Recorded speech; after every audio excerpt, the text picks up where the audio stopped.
Culture Média, on accueille Valérie Benaïm. Bonjour Valérie Benaïm. Bonjour Philippe Vandel. Vous allez bien? Très très bien, et vous? Je vous pose la question, est-ce que vous êtes toujours souriante? Alors du coup, les gens vous demandent votre secret. Et du coup, vous en avez fait un livre, ça s'appelle Kiffeuse en série, chercher en chaque chose un petit rayon de soleil. On va en reparler. On va d'abord parler de télé. Vous êtes une figure de C8 dans l'ombre portée de Cyril Hanouna. Vous êtes chroniqueuse historique de l'émission Touche pas à mon poste. Et depuis la rentrée, vous présentez également l'émission C'est que de la télé et aussi des primes, enquête paranormale. C'est sur C8 en prime time. Mais d'abord, un mot sur votre collègue Bernard Montiel. J'ai lu évidemment le papier de Nathalie Chuc dans Le Parisien. Oui. Saviez-vous qu'il était conseiller du président Macron? Conseiller occulte évidemment. Conseiller, je crois qu'il n'aimerait pas ce terme. Mais est-ce que vous le saviez? Je ne vais pas parler en son nom, Voilà. Bien sûr. Mais évidemment, il ne s'en cache pas. Il l'a même évoqué sur le plateau de Touche pas à mon poste à plusieurs reprises, en disant qu'il avait eu Brigitte Macron au téléphone pour tel ou tel sujet. À la fois, tout en disant je suis proche, et en même temps, avec ce petit recul, de l'air de dire, vous savez, moi je ne fais que recueillir la parole, ou je transmets des choses que j'entends dans la rue. Mais il ne se met jamais en avant. Je crois qu'il y a peu de gens qui ressemblent aussi peu à leur image que Bernard Montiel. C'est possible. Pour le connaître un peu, vous êtes d'accord? Oui, non, c'est vrai. Non, c'est vrai. On imagine l'animateur vidéo-gag, donc forcément l'archétype d'un animateur, on va dire léger. Or, il est tout sauf ça. Il est tout sauf léger. C'est un garçon qui est profond, qui est absolument charmant, très bien éduqué, et qui s'intéresse à la vie culturelle. Il a des amis dans tous les milieux. Même à l'Élysée. On va pas non plus faire la matinée sur Bernard Montiel. Vous dites dans votre livre, Valérie Benaïm, que votre vie n'a cessé d'être cadencée par les taux d'audience, une notoriété fluctuante et un rythme de travail effréné. Comment sont vos audiences? Elles vont très bien, merci. Non, je suis très heureuse parce que vous parliez de C'est que de la télé, C'est que de la télé. J'allais vous demander, vous avez pris la place de Julien Courbet qui est parti sur M6 présenter Capital. Comment ça marche, C'est que de la télé? Ça marche très très bien. Je suis très contente. On a gagné plus 5% en téléspectateurs. Quasiment sur toutes les cibles, on a pris pratiquement un point. On vous a changé l'horaire, vous êtes à quelle heure maintenant? 17h45, ça vous 18h30. Toujours un peu, puisqu'on perdait une demi-heure. Mais bon, c'était tout à fait normal et logique, puisque c'est la 10e année de Touche pas à mon poste et que cette petite demi-heure a été récupérée par Cyril, qui par ailleurs est le producteur de C'est que de la télé. Donc tout ça nourrit tout ça. Tout va bien, ça reste dans la famille. À la base, c'était une déclinaison de Touche pas à mon poste. J'ai regardé l'émission jeudi, c'est beaucoup moins festif, beaucoup moins potache.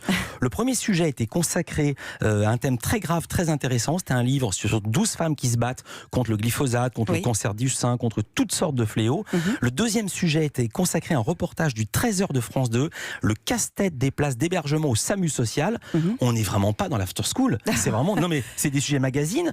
Pourquoi ce choix? Des sujets magazines, moi j'appelle ça des sujets concernants. On est dans un horaire où effectivement il y a des gens qui sont devant la télé à qui il faut pas. Non, c'est pas un reproche que je vous fais. Mais faire un sujet sur le manque de place au SAMU social, c'est pour envoyer spécial. Vous pensez? Moi je crois que c'est là où on le voyait d'habitude. Oui, mais je crois justement qu'il faut démocratiser tout ça et que nous sommes tous concernés. Donc peu importe l'horaire. Après, c'est une question aussi de dosage, parce que moi je considère une émission de télé comme une partition de musique. Donc il y a des notes un peu plus graves et puis il y a des notes plus légères. Et il s'agit de faire une jolie mélodie. Mais alors vous avez commencé par les notes graves. Ce qui m'a surpris, c'était ça. C'est bim, on arrive et waouh, on est dans le pathos. Et puis plus on avance dans l'émission et plus c'est un peu plus fun et léger. Alors après, il y a ceux qui détestent leur prénom. Oui. Avec un sondage. Est-ce que vous adorez ou détestez votre prénom? Pourquoi il n'y a pas la réponse je m'en fous? Oui, on peut aussi s'en foutre, ça, vous avez raison. Le cinquième chroniqueur, vous avez 4 chroniqueurs, et non pas 8 comme dans Touche pas à mon poste. Le 5e chroniqueur, c'est votre préféré? C'est le téléspectateur. C'est le téléspectateur, il y a des sondages.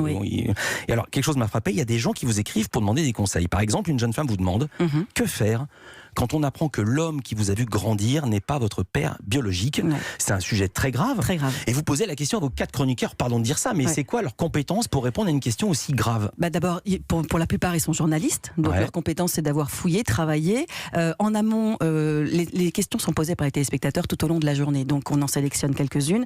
Moi, je leur donne avec la rédaction dès le matin. Donc ils travaillent là-dessus et ils cherchent. Et à la fois, je leur demande non seulement d'être journaliste et de donner de l'info avec du chiffre, avec de la donnée, et en même temps d'être des êtres humains avec un ressenti. Et donc à la fois de cumuler ces deux choses-là. Et c'est ça qui m'intéresse dans l'émission. C'est à la fois quelque chose d'extrêmement factuel et en même temps quelque chose d'absolument humain. Avec toute la mauvaise foi que ça peut avoir et tous les points de vue qu'on peut avoir. Vous restez avec nous. On n'a encore pas dit un mot d'enquête paranormale ni de votre livre. Quoi?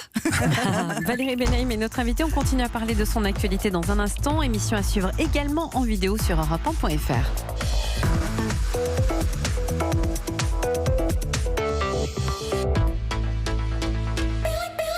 Sephora.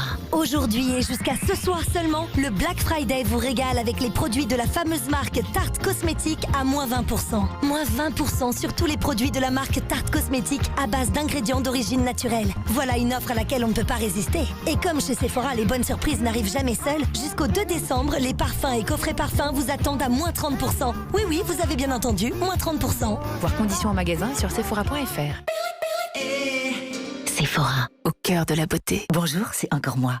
Vous savez que la référence des utilitaires, le nouvel Iveco Daily Fourgon, tout équipé, avec boîte automatique, feu à LED et caméra arrière, est à seulement 315 € par mois. Oui, 315 €. Laissez-vous séduire. Et pendant les jours Black Friday, profitez de nombreux délits immédiatement disponibles chez votre concessionnaire Iveco. Crédit bail 60 mois avec premier loyer de 5 400 €, valable jusqu'au 31/12/2019 après acceptation du dossier par Iveco Capital. Offre soumise à condition. Détails sur iveco.fr. Il existe 42 régimes de retraite différents. 42 ? Et si nous inventions un système universel ? Repensons ensemble un système de retraite simple, juste et solidaire. Participez sur consultationretraite.gouv.fr. Ceci est un message du gouvernement. Auchan et la vie change. Le litre de velouté de carottes bio Auchan est à 1,99 €. 1,99 €, c'est un tout petit prix, mais en même temps, c'est grand, car derrière ce tout petit prix, il y a de grandes choses. Des carottes bio issues de notre filière responsable et un velouté conditionné dans un emballage 100% recyclable, plus respectueux de l'environnement. 1,99 €. C'est grand, non ? Voilà, c'est parce qu'il y a tout ça derrière nos petits prix que nos petits prix sont grands. Auchan. Pour votre santé, évitez de grignoter. La retraite, parlons-en. Vous qui nous écoutez, vous faites peut-être partie de la grande majorité de Français qui craignent de manquer de moyens à la retraite. Comment répondre à ces inquiétudes légitimes ? Faisons le point avec une experte retraite du Crédit Agricole. Eh bien, au Crédit Agricole, nous avons pris les choses en main pour vous aider à bien préparer votre retraite. Vous explorez avec votre conseiller les possibilités qui s'offrent à vous en fonction de votre âge, de vos projets et de votre situation familiale. Comme ça, vous avez tous les éléments pour décider ce qui est bien pour vous. Et tout le monde peut bénéficier de ce conseil. Exactement. Vous pouvez nous en dire plus sur le plan épargne retraite qui vient de sortir ? En 2 mots, les versements que vous effectuez sur le PER sont déductibles de votre revenu imposable et en plus, on s'occupe de le piloter pour vous. Bon, il ne reste plus qu'à prendre rendez-vous en agence. Crédit Agricole, toute une banque pour vous. 9h, 11h, Europe 1 Culture Média. Philippe Vandel. C'est Valérie Benaïm qui est notre invitée ce matin dans Culture Média. Philippe, elle présente C'est que de la télé à 18h10 sur C8, mais pas que. Alors, pas que, puisque vous présentez également Enquête paranormale. Qu'est-ce que c'est Enquête paranormale ? Qu'est-ce qu'on y voit ? Eh ben, on y retrouve tous les événements qui peuvent avoir un peu perturbé notre esprit cartésien depuis de nombreuses années. Voilà, le nom l'indique, des enquêtes sur du paranormal, sur des phénomènes qui sont inexpliqués. On ne dit pas qu'il s'agit de phénomènes paranormaux, on dit simplement qu'on ne sait pas et que ça nous interroge. Bande annonce. La terrifiante malédiction du tombeau de Toutankhamon. Une jeune femme possédée par le démon. L'incroyable histoire du diamant maléfique. Beaucoup de ceux qui ont approché le tombeau vont le payer de leur vie. Elle était habitée par 6 entités diaboliques. Ce diamant porte malheur. Tous ceux qui l'ont porté ont vu leur destin brisé. Je vous propose un voyage aux confins du surnaturel avec des phénomènes qui demeurent aujourd'hui toujours inexpliqués. Vous savez ce qui est étonnant dans cette bande-annonce, ça vous fait sourire, c'est que jusqu'à la fin, dans la bande-annonce, vous prenez une mine grave, vous êtes comme ça, je précise aux gens qui peuvent nous voir sur europe1.fr. Oui. Valérie Benaïm prend une mine grave, et juste à la fin de la bande-annonce, paf, on colle une image fixe où vous êtes tout sourire, parce que ça ne vous va pas de faire la gueule. Je n'arrive pas à ne pas sourire. Non, mais l'un n'empêche pas l'autre. Voilà. Mais vous y croyez à ces choses, le diamant maléfique, vous y croyez ? Alors, pour être tout à fait honnête, moi je suis particulièrement cartésienne, mais c'est pour ça qu'on est venu me chercher. C'est parce qu'on voulait justement une journaliste, quelqu'un qui vient apporter son regard critique sur ces phénomènes-là, et justement pour mettre à distance ces phénomènes et pour les décrypter, pour dire, écoutez, vous y croyez, moi je m'interroge, et il faut reconnaître une chose, c'est que moi, au fur et à mesure que je travaille sur cette émission, je commence à vaciller, je commence à flancher. Il y a des choses qui m'ont interpellée. Il y a le cas d'Annelise Michel, qui est une jeune femme très connue, qui est décédée maintenant, qui a été on va dire possédée par 6 entités, et son histoire est arrivée aux assises. Ses parents ont été condamnés, un prêtre exorciste également. Elle est décédée, aujourd'hui elle fait l'objet d'un culte. La religion catholique, on va en pèlerinage sur sa tombe. Enfin, il y a des choses moi qui m'ont allez, on va dire... Fait réfléchir. Fait réfléchir. Ça marche bien ? Ça marche très bien aussi. Ah bon ? Oui, je suis très contente. En moyenne de 550 000 téléspectateurs, on a fait un record à 929 000 téléspectateurs. On a re-signé, on continue. Et surtout, ce qui m'intéresse moi le plus, vous savez ce que c'est ? C'est les retours des téléspectateurs. Et j'ai des retours de téléspectateurs incroyables. Alors attendez, juste sur les audiences, j'ai trouvé un article sur le site toutelatélé.com, titre « Enquête paranormale, Valérie Benaïm quitte le prime de C8 sur un échec d'audience ». Oui. Ils vous aiment pas ou ils ont pas les bons chiffres ? Je crois qu'ils m'aiment pas tellement. Mais c'est pas très grave. Non, mais c'est pas très grave. Si l'audience marche, le journaliste n'écrit pas que ça marche pas. Oui, mais bon, c'est pas. L'approximation des choses, c'est pas. Je m'en fiche. Très honnêtement, moi, je sais ce que je fais. J'ai mon rapport avec la chaîne. On fonctionne très bien. Sinon, ils ne nous auraient pas re-signé. Exactement. Le juge de paix dans la télévision, c'est si on vous re-signe, c'est que ça marche, parce qu'aucune chaîne ne va dépenser de l'argent sur une émission qui marche pas. Comment vous avez vécu en interne ? Je vais pas revenir dessus, mais vous, humainement, toutes les polémiques qu'a essuyé Cyril Hanouna et son équipe la saison passée et la saison précédente, c'était très difficile. Le bateau tangue dans ces cas-là, bien évidemment, mais c'est là où on voit si les marins sont solides et si tout le bateau tient la route. Vous avez pensé quitter le navire puisque vous filez cette métaphore ? Moi, je suis quelqu'un de très fidèle. Le capitaine de bateau, c'est Cyril Hanouna. C'est un capitaine que j'aime infiniment. À la fois, je le respecte en tant que capitaine et je le respecte humainement en tant qu'ami. Donc, avec cette double casquette, à aucun moment j'ai songé partir, pour la bonne raison que j'estimais que ce qu'il subissait était particulièrement injuste. Est-ce que les enfants en ont pâti ? Parfois, quand on est à la télévision et qu'il y a un problème, c'est dans les cours d'école. Est-ce que votre fils, est-ce que les enfants des gens de l'équipe en ont souffert ? J'ai la chance d'avoir un garçon qui est grand. Il a pratiquement 19 ans. Donc, il est solide, il est armé.